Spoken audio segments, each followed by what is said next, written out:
Hello everybody and welcome to Grey History, episode 16, Clubbing in Paris.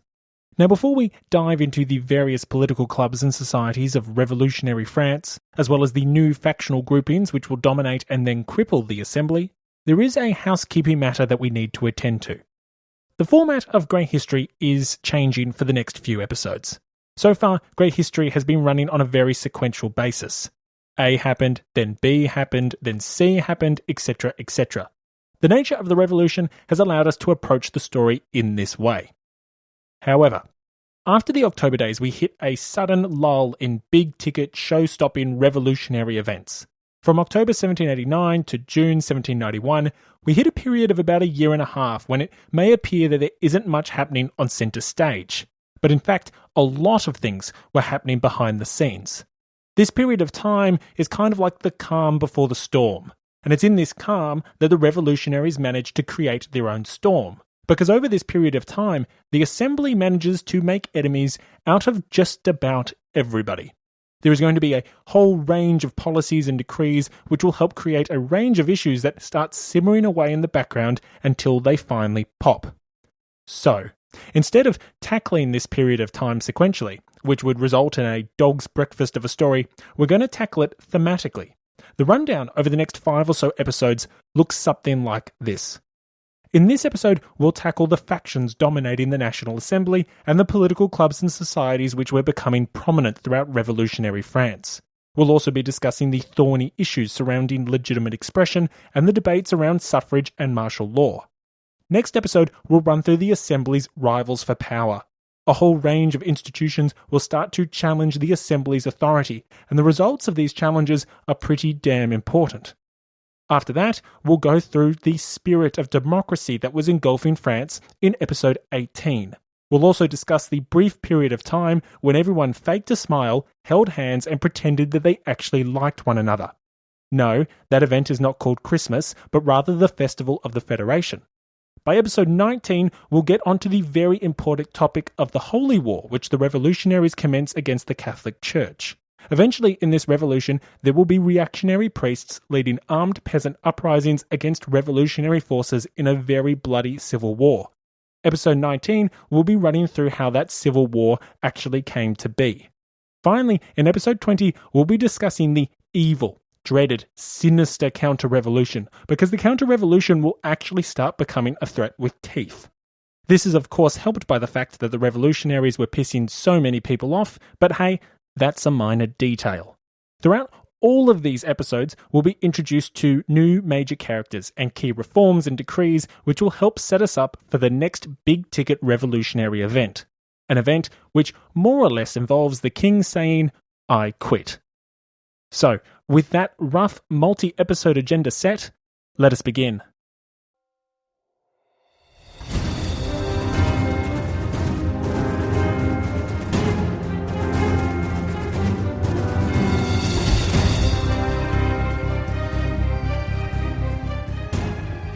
Welcome to Grey History. Episode 16, Clubbing in Paris.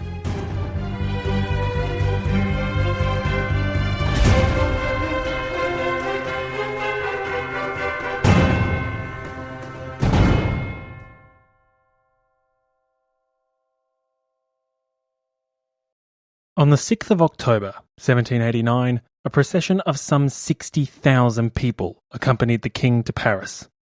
The market women proclaimed that they had brought back the baker, the baker's wife, and the baker's son. In reality, of course, they had brought back a prisoner who would henceforth scheme to escape his revolutionary chains, and a prisoner who would seek to turn back the clock on this wild revolutionary experiment.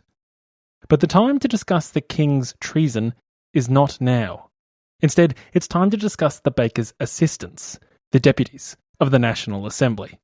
Of course, where the king went, so too did the people's representatives, and so the majority of the body departed Versailles for Paris in the days that followed the March of the Market Women.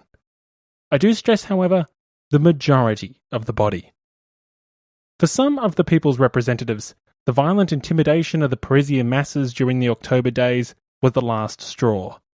These deputies no longer had the appetite to associate with a revolution which had so blatantly infringed on the rights of His Majesty the King, and which had so violently threatened both the royal family and the people's deputies themselves. Historian Peter Krupkin writes, "Fear of the people felt itself in the Assembly immediately after October the 5th. More than 200 deputies refused to go to Paris and demanded passports for returning to their homes. They met with a refusal and were treated as traitors, but a certain number of them sent in their resignations all the same. They were not thinking of going so far." There was now a new series of emigrations, as there had been after July the 14th, but this time it was not the court which gave the signal, it was the Assembly. One such deputy to depart was Meunier, the then President of the National Assembly. Resigning on the 8th of October, 2 days after the King's forced removal from Versailles, Meunier had had enough of the revolution. For Meunier, the revolution had gone too far, had become too violent, and was adopting too radical philosophies for the way the new order should be governed. He joined the new wave of emigration that historian Peter Krupkin alluded to, moving to Switzerland after failing to raise any sort of significant resentment towards Paris in his home of the Dauphiné. Meunier was not the only leading voice of the English bloc to depart, however. Others who had championed bicameralism and the absolute veto left as well, no longer willing to be vilified in the streets as enemies of the people or agents of the counter-revolution. This included Lalitondo, another prominent member of the monarchals who eventually found his way to England, as well as Bergasse, a member of the Constitutional Committee. The departure of Meunier and his allies, however, is more than just another footnote of history where men who helped to unleash a revolution were unable to control what they started. The departure of Meunier helped to facilitate a realignment of political groupings within the Assembly as the body reconvened in Paris. Meunier had, after all, been such a dominant player up until now. He was a key figure in the Facile Assembly, the regional Estates General in the Dauphiné that acted as a precursor to the Estates General at a national level and made its summoning almost inevitable. He led the Dauphiné delegates at the Estates General, who, along with the Brenton Club, ensured the Third's obstruction of verification and thus facilitated the unification of orders.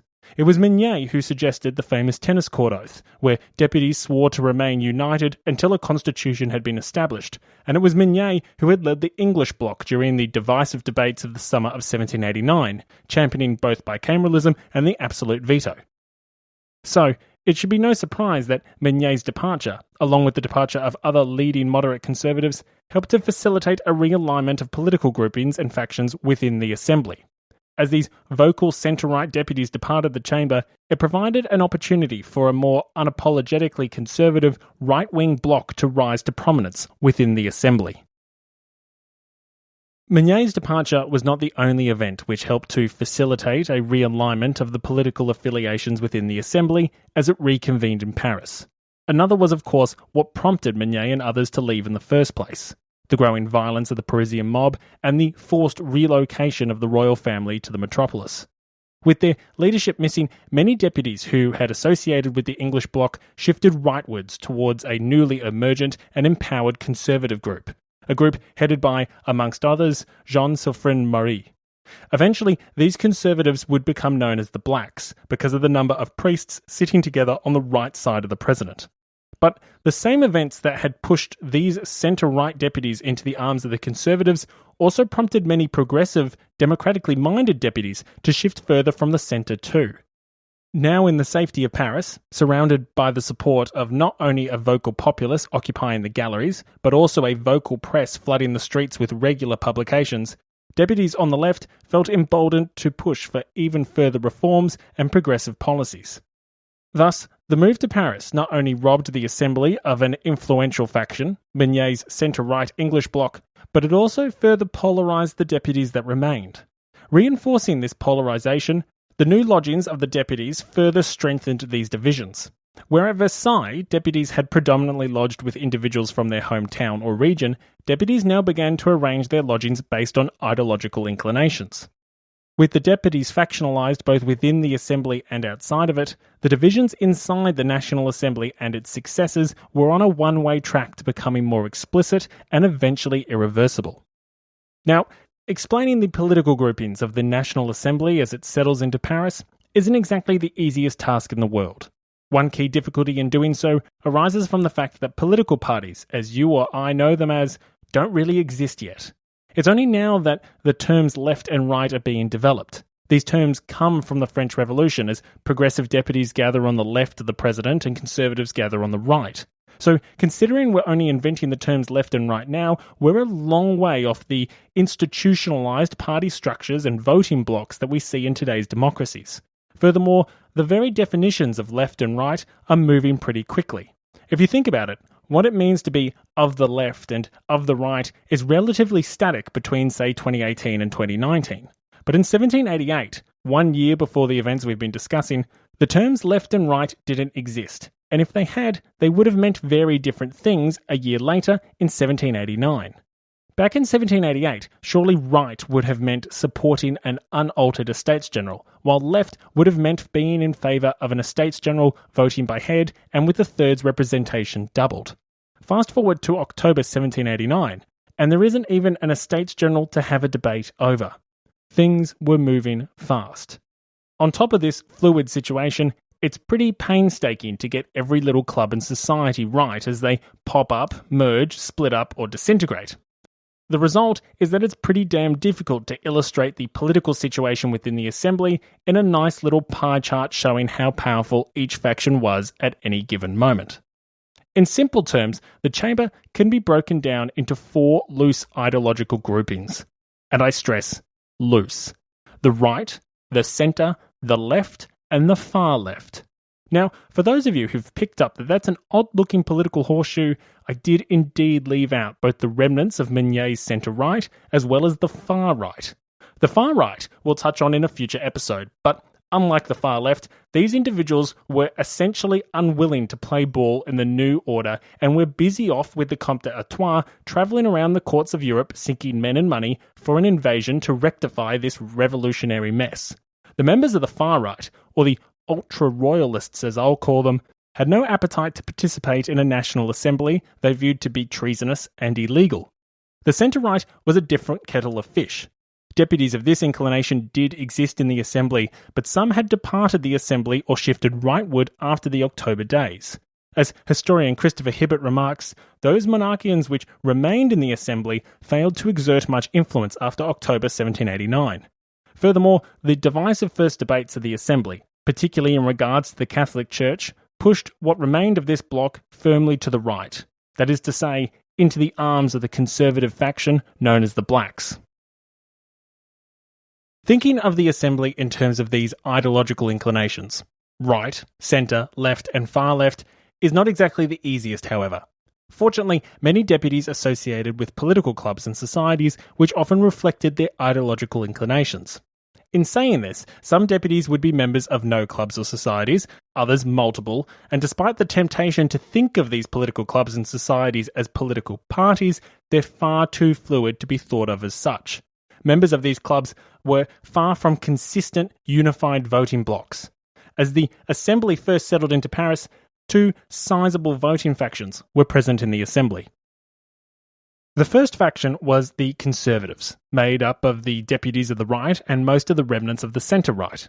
Abbé Marie is perhaps their most well-recognised and capable orator, consistently described by historians as being one of the few speakers who could match, if not best, Mirabeau in the art of speechcraft. Others, such as Moulou and Stanislas, also championed the conservative cause too. In short, the Conservatives of the Assembly believed that the body should exist, but believed that the Assembly should be subordinate to the King.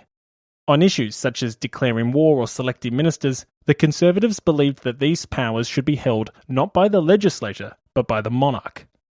This is where the Conservatives differed from the Centre, who often believed that the Assembly should be on roughly equal footing with the King, and where the Conservatives differed from the ultra-royalist far right, who didn't believe the Assembly should exist at all. Outside of the Assembly, these Conservative deputies were often members of a club named the Club Monarchique, or the Monarchist Club. The club vigorously supported the French monarchy, the French aristocracy, and the Catholic Church. Sponsoring right-wing newspapers, by late 1790 the club regularly attacked the Republican tendencies of both the radical press and some members of the National Assembly. The club also propagated the damage progressive policies were causing the economy, and handed out bread to the poor in an effort to boost public support for its conservative agenda. These actions were of course viewed with suspicion amongst centre and left-wing deputies, who weren't sure where conservatism ended and where counter-revolutionary ultra-royalism began. The problem for these conservative deputies and members of the club monarchy was that while they supported constitutional monarchy, many monarchists inside and outside of France supported absolute monarchy. Unable to completely detach themselves from the ultra-royalists who lurked in the shadows, these right-wing deputies were always viewed with suspicion by both progressive deputies as well as the left-leaning press. Many other deputies, however, became members of another prominent political club named the Society of the Friends of the Constitution. The club would eventually become known as the Jacobin Club, due to its meeting hall being in an old Jacobin monastery. The Jacobin Club originated from the Breton Club, which had operated in Versailles and which had been instrumental in bringing about the unification of orders and the abolition of privileges.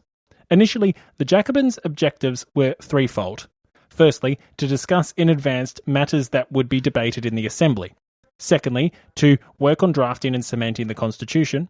And thirdly, to foster and liaise with similar Jacobin clubs throughout the country. Unlike the conservative deputies, which deliberately maintained more secretive and exclusive clubs, the Jacobins made it a mission to be relatively open and create a network of like-minded organisations throughout France. By August 1790, there was 152 clubs in France. A year later, there were over 400 affiliated clubs by autumn 1791. Originally, many centre, left and far-left deputies gathered under the banner of the Jacobins. Membership included those on the left, such as the triumvirate Adrien Duport, Antoine Barnave, and Alexandre de Lamothe, as well as progressive churchman Abbé Gregoire and an increasingly notable populist deputy named Maximilien Robespierre. Centrists included the Comte de Mirabeau and Abbé Sieyès, and even some members of the far left joined as well, generally either authoritarian populists or, as in the case of Jérôme Pétion, Republicans in the closet. With so many left-wing deputies joining the club, the Jacobin Club did start to become an unofficial voice of the left of the Assembly. The problem, however, was that such a broad church of ideological inclinations was bound to split up. The ideological church of the Jacobins was simply too big and too broad, considering the turbulent times France faced and the foreign concept of political parties and the lack of accompanying party discipline. As the Assembly started to tackle thorny issues such as martial law, voting rights and the bankruptcy, the broad church of the Jacobins would start to splinter. As a quick aside on the difficulties surrounding party discipline, the National Assembly had slightly less than 1,200 members. At the time, the House of Representatives in the United States had 106, a difference of 10 times.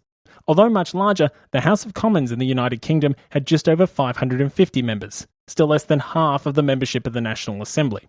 So you can imagine just how big the Assembly was, and just how ungovernable it must have been, considering the lack of party discipline and indeed well-established parliamentary procedure. Now, before we go discussing the thorny issues which would help to splinter the broad church of the Jacobins, let us first finish discussing the four loose ideological groupings within the National Assembly. To recap, the Conservatives believed that the king should sit above the Assembly. The Assembly could exist, but their pro-monarch, pro-church, pro-aristocracy agenda resulted in the Conservatives pursuing a constitutional monarchy that emphasised the monarchy. The centrists, however, did not share that same emphasis. Separating themselves from the Conservatives, for many centrists, the Assembly and the king should sit on roughly equal footing. How to establish this balance was often bitterly debated, but the principle of empowering both the legislature and the executive, that is to say, empowering both the Assembly and the king, was held firmly by many deputies of the centre. This constitutional equality is what separated the centre from the left and the far left. Those on the left side of the chamber felt that the Assembly should be the predominant power in the new revolutionary order. Practically, this meant not just opposing the king's absolute veto, but advocating for things like the Assembly possessing the power to make war or controlling the royal ministry. More importantly, however, the deputies on the left through to the far left increasingly embraced a more democratic ideology, far more democratic than what the centrists were willing to sign up for. Those on the left often favoured an expanded electorate with minimal eligibility requirements, and were perhaps even more sympathetic to forms of direct democracy. The left was dominated by democratically minded liberal monarchists, and the far left, although small, consisted of authoritarian populists and closet Republicans. Thus, the Assembly was comprised of individuals which possessed a huge spectrum of views. Republicans on the far left, devout royalists on the far right, democratically minded liberal monarchists and sceptical centrists sprinkled throughout the middle. With such a wide assortment of ideologies, the Assembly was set for some pretty divisive debates.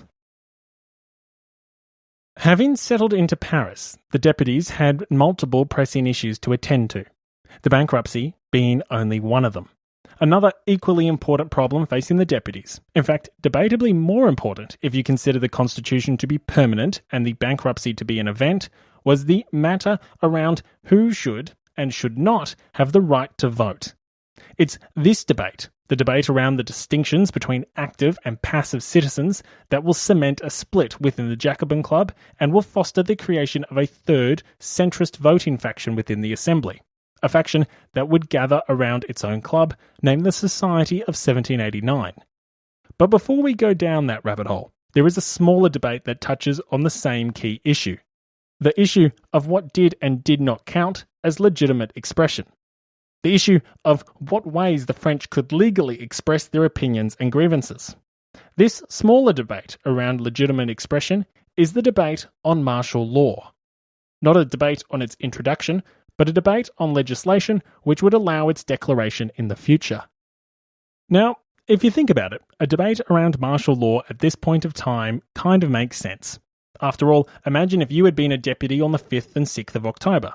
Minding your own business as a deputy of the nation, the Assembly, the nation's chamber, the hall of the people's representatives, was invaded by a threatening mob of uncivilized plebe-like women.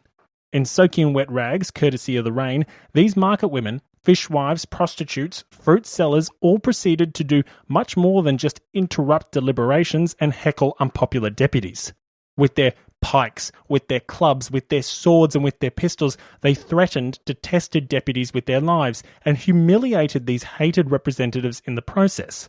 Furthermore, this same mob had almost killed the Queen.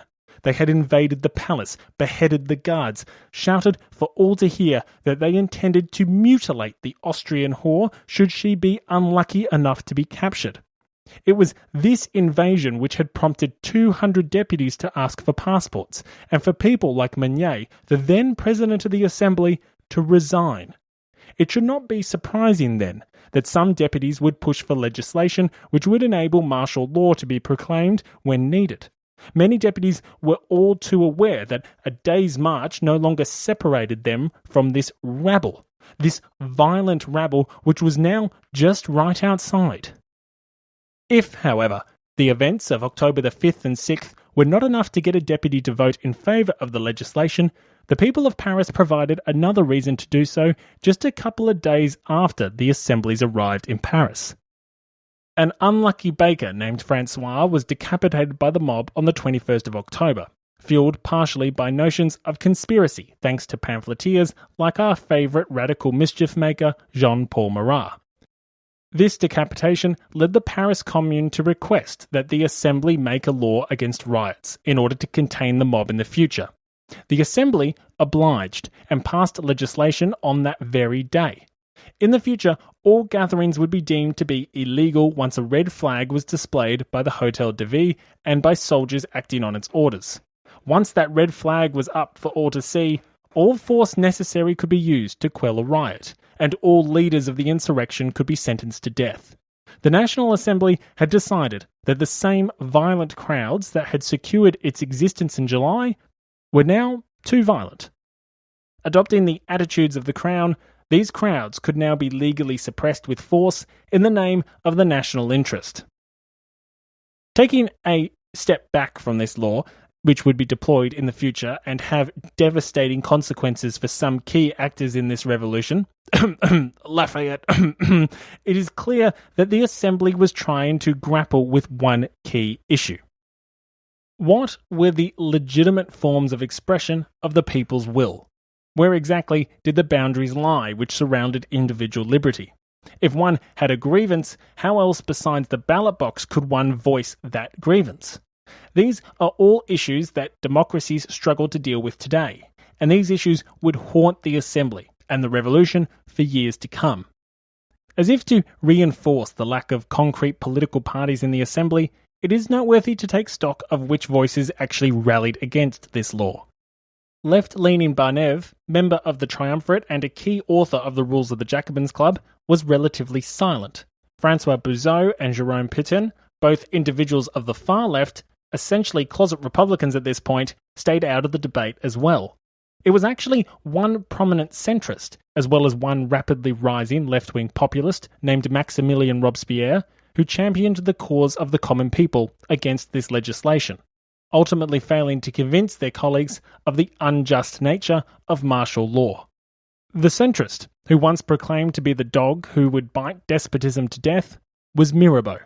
For the people's champion, the idea of answering cries for bread with force was shameful and unthinkable.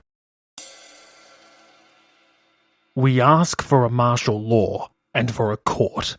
These two things are necessary, but are they the first determinations to be set? I know nothing more frightening than the motions caused by scarcity. Everything is silence. Everything has to be silenced. Everything must succumb to a hungry people. What use would martial law be if the people assemble and exclaim, "There is no bread at the bakery"? What monster would answer this with gunshots? The people's hero, Mirabeau certainly was. At least, for now. Eventually he himself would be considered a monster in the eyes of the mob, and it wouldn't require any gunshots for this transformation to occur. Nevertheless, this defence against martial law does help to illustrate the difficulty the National Assembly was beginning to have regarding the qualification of legitimate expression. It's this difficulty which would help to plunge the Assembly into a far more divisive debate. A debate that ensures the creation of a third centrist faction within the Assembly, and in many ways dooms the Constitution into being untenable. As seen with his position on martial law, Mirabeau illustrated the difficulty of thinking of the Assembly as being broken into unified political blocs. Mirabeau had rejected the right suggestion of bicameralism, then supported the right suggestion of an absolute veto, and finally swung back to a position on martial law that was so far left that even some leaders of the Jacobins, such as Barnave, were unwilling to passionately pursue it. This pendulum-like behaviour on key policies certainly wasn't replicated by every deputy, but it does serve to demonstrate how pigeonholing everyone into political buckets can be simple yet ultimately misleading in a world where political parties in the modern sense don't even exist. On the matter of pendulum-like behaviour, however, there is one deputy who perhaps rivals Mirabeau's ability to swing from the left to the right on key issues. And their considerable swing is in regards to this broader theme of legitimate expression and participation in France's new society. So, which deputy am I talking about? I'm talking about Abbé Sieyès. So far, you could be forgiven for thinking that Abbé Sieyès was some die-hard lefty, who would no doubt be joining Barnave and others in leading the Jacobins and the left-leaning bloc of the Assembly. Indeed, so far in this story, he has behaved like a Republican in all but name. He had, after all, written the most famous pamphlet of the Revolution to date, What is the Third Estate?, proclaiming the Third Estate to be everything. Sieyès was instrumental in pushing the Third Estate to commence its unilateral verification of deputies back in the Estates General. It was his idea for the Third to just start verifying all deputies without the other orders present. Thus, he was instrumental in the creation of the National Assembly. Sieyès had drafted his own proposals for the Declaration of the Rights of Man, and more importantly, had led the movement against Mignet and his proposal of bicameralism and the absolute veto. Sieyès, unlike Barnave, even rejected the notion of a suspensive veto, believing that neither His Majesty nor a second legislative chamber should have the ability to restrain the people's will. But having championed the people's will so fiercely, having defended it from a Senate and from the King, Sieyès would now seek to define just who were the people whose wills should actually be adhered to. It's on this issue of defining legitimate expression that this passionate champion of the left reveals himself to be far more of a centrist than he first appears. Proposing a distinction between active and passive citizens, Abbé Sieyès outraged the left by suggesting only a fraction of France's population should actually have the right to vote. Perhaps unsurprisingly, it was not the exclusion of women which outraged the left. After all, it would be New Zealand, more than 100 years later, to be the first self-governing colony to allow women to vote in 1893. No, what outraged the left was the exclusion of large portions of the male population from having the right to vote. According to Sieyès, only Frenchmen who were over the age of 25 and paid direct tax of 3 days' worth of wages a year should be able to vote, provided that they had been living in their constituency for at least a year and were not a servant, bankrupt, or insolvent. These citizens, of which there were perhaps as many as 4.3 million in the country, would be considered active citizens. Everyone else in the nation of some 26 million people, men who failed to meet the criteria, along with women and slaves, would have no right to vote at all. They would be considered passive citizens. That wasn't the end of it, however, as Sieyès was sceptical of direct democracy. Active citizens would vote for electors, who would then go on to vote for deputies. It was a two-tiered electoral system, further decoupling the notion of the people's will from direct democracy. Electors had to pay 10 days' worth of taxes per year, which meant that only around 50,000 people in the entire nation could vote for national representatives. For Sieyès and the centrists who backed him, as well as the conservatives, the merits of such a system were clear. The people had proved during the October days that they could be wild and unpredictable. Democracy, in the modern sense of the word, was feared. The rule of the mob, of the common people, was in the eyes of many deputies ill-advised. By limiting franchise to those who paid 3 days' worth of labour in tax, the Assembly hoped it was limiting franchise to those who had proved themselves to be productive citizens. Citizens who would be capable of making informed decisions at the ballot box in the best interests of the nation. Soon to rally behind a new political club named the Society of 1789, it's here that the distinction between the centrists of the Assembly and those deputies of the left can be seen most clearly.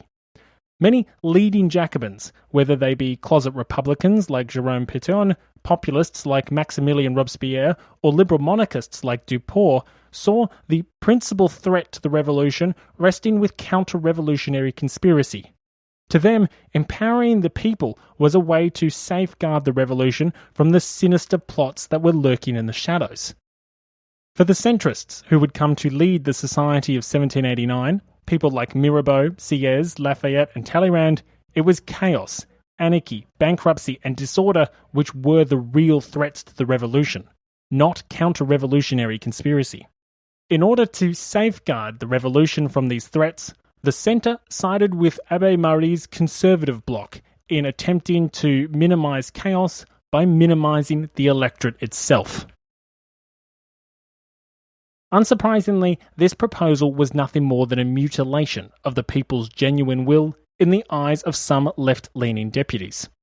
The fact that the vast majority of the people would be sidelined from the political process was outrageous and disgraceful.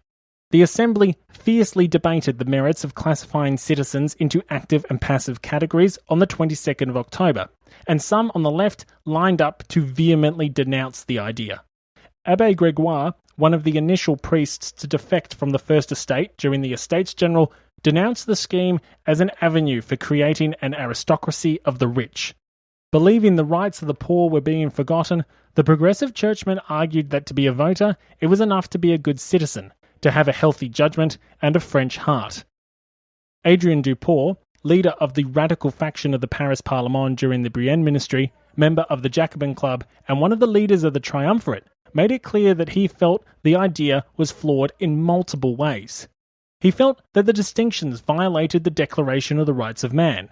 He questioned the merits of basing eligibility on taxation, which may not exist in the future, and warned that future assemblies could easily change the economic requirements. In that, he did have a point. Article 6 of the Declaration of the Rights of Man did proclaim the law to be the expression of the general will, and all citizens had the right to contribute to its formation, personally or through their representatives. If they weren't personally voting for the legislation, and they weren't personally voting for the representatives making that legislation, were not their rights being violated by Sieyès' proposal? Sieyès would counter that there was a difference between passive rights held by everybody and active rights held only by some, but many on the left disagreed vehemently with such distinctions. Other deputies attacked the proposal with practicalities rather than theories. Almost as if they had a crystal ball, one deputy remarked, how could the Assembly reasonably expect the poor to submit themselves to laws that they hadn't created? A good question, considering the law was no longer created by a divinely appointed king, but rather derived, magically, through some foreign concept known as natural rights. Rights which were apparently safeguarding the poor's equality and liberty, but somehow also justifying why they didn't get a vote. That good question was insufficiently answered. Outside of the Assembly, journalists like Camille Desmoulins, who played a key role in the days of the Bastille by rallying the people with an inspiring speech in the Palais Royal, pointed out that it was mainly passive citizens who had actively stormed the fortress prison which dominated the Parisian skyline. Desmoulins, along with the majority of the revolutionary press, argued forcefully for the rejection of such distinctions. The new laws not only excluded some of the conquerors of the Bastille, but they would even forbid men from voting who had been allowed to vote during the elections for the Estates General. One voice that rose in opposition was the same voice which, along with Mirabeau, had been one of the few to fight against the introduction on the decree of martial law, the voice of Maximilien Robespierre. A lawyer who became a deputy for Arras, the 31-year-old was increasingly becoming prominent within the Jacobin Club and the populist-leaning circles of Paris. Short for the times at 5 foot 3 inches, or 160 centimetres, Robespierre was pale, wore glasses, and lacked both the physical presence and the commanding voice that we associate with many other leading revolutionaries, such as Danton and Mirabeau. Despite this lackluster appearance, however, Robespierre was increasingly idolised and praised by the popular press, particularly by Marat. Although a monarchist long after many in the left turned openly Republican, Robespierre believed passionately in the ideology taught by the philosophe Rousseau. From this, Robespierre coveted the virtuous nature of the people's will, and believed in the necessity of subordinating the king to a popularly elected legislator. Holding nothing back, Robespierre condemned the proposed distinctions between active and passive citizens. All citizens, whoever they are, have right to aspire to all the degrees of representation. Nothing is more in accordance with your Declaration of Rights, in front of which any privilege, any distinction, any exemption has to disappear. The Constitution establishes that the sovereignty lies in the people, in all the individuals of the people. Every individual is thus entitled to contribute to the law by which he is obliged, and to the administration of the public, which he is. Otherwise, it is not true that all the people are equal in rights, that every man is public-spirited. If the one who pays only an equivalent taxation of a working day has less rights than the one who pays the value of 3 working days, the one who pays 10 days has more rights than the one the taxation of which amounts only to the value of 3. From then on, the one that has 100,000 livres of pension has 100 times as much rights as the one who has only 1,000 livres of income. It results from all your decrees that every citizen has the right to contribute to the law, and thus to be an elector or eligible without the distinction of fortune. A passionate speech by Robespierre, but one which failed to sway the Assembly. In the end, the distinctions between active and passive citizens would indeed be legislated. Going forward, all Frenchmen would be entitled to a series of universal basic rights, but some would get more rights than others. The division of the populace into active and passive citizens would cement division within the Assembly itself.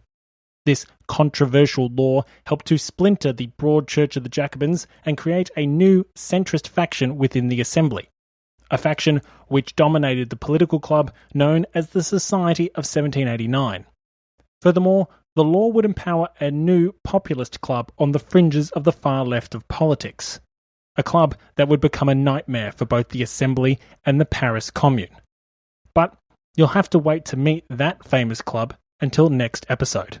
And before we dive into the Society of 1789, helping us to complete our map of France's new prominent political clubs, it's worth taking note of an alternative historical view on this controversial legislation.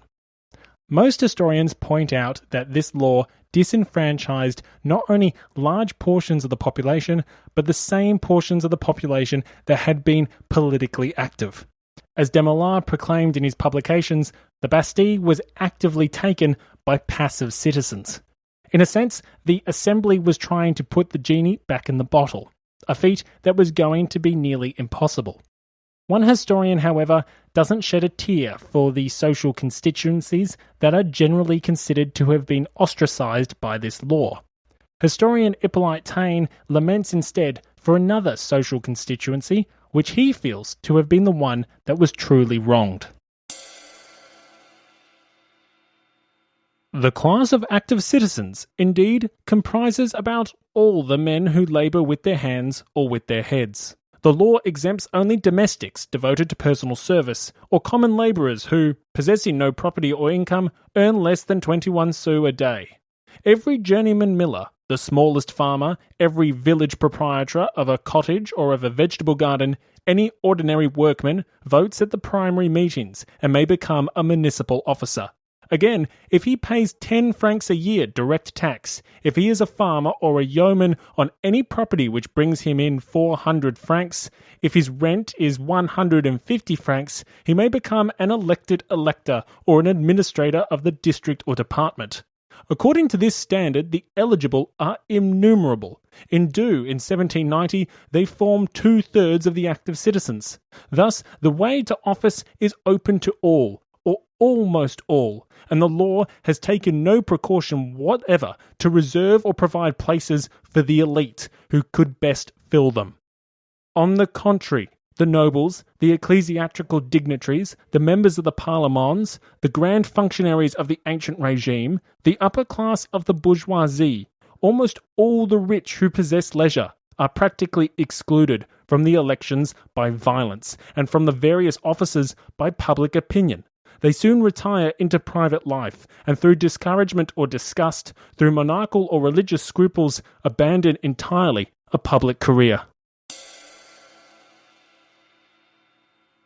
Taine sheds tears not for the passive citizens of France who had been disenfranchised, but instead the capable elites who through violence and intimidation were ostracised from revolutionary politics. While I view these claims as exaggerated, one cannot dispute the fact that Meunier and other leading members of the English bloc did indeed retire into private life once their religious or monarchist ideas conflicted with the popular will of the masses and resulted in their violent intimidation. Taine is not alone in his observations, however. Historian Donald Sutherland supports Taine's claims that a significant number of Frenchmen would indeed have been included in the electorate. Sutherland points out that if the estimate of 4.3 million active citizens was true, this would have resulted in an electorate of about 2/3 of the adult male population. Furthermore, it would have resulted in proportional terms in a bigger electorate than that which existed at the time in England and in many states of America. Sutherland summarizes the exclusion of passive citizens as follows. In the country as a whole, perhaps 60 to 70% of the adult males who met the age and residency qualifications were active citizens. The system was much more inclusive than the rhetoric at the time alleged. Whether the system was truly much more inclusive than the rhetoric at the time alleged depends a lot on the figures one is using to make one's analysis.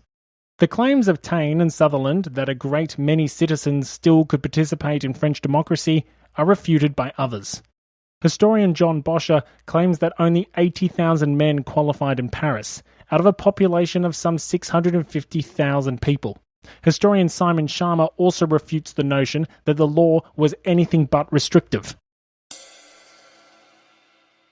These limits disenfranchised large sections of the population. All rural day labourers and hired hands, domestic servants, many journeyman artisans, all social constituencies which had been crucially engaged in the revolutionary agitations of 1788-89 and who had come to expect great things from their political deliverance. From what I can tell, the division between active and passive citizens was very real and very influential. If it wasn't, it's unlikely that the Jacobins and other left-leaning clubs would spend so much time over the next few years ceaselessly campaigning for the distinction's removal. The debate of active and passive citizens helped to entrench the differences between the centrist, more moderate faction of the Jacobins and the left and far-left wings of the club.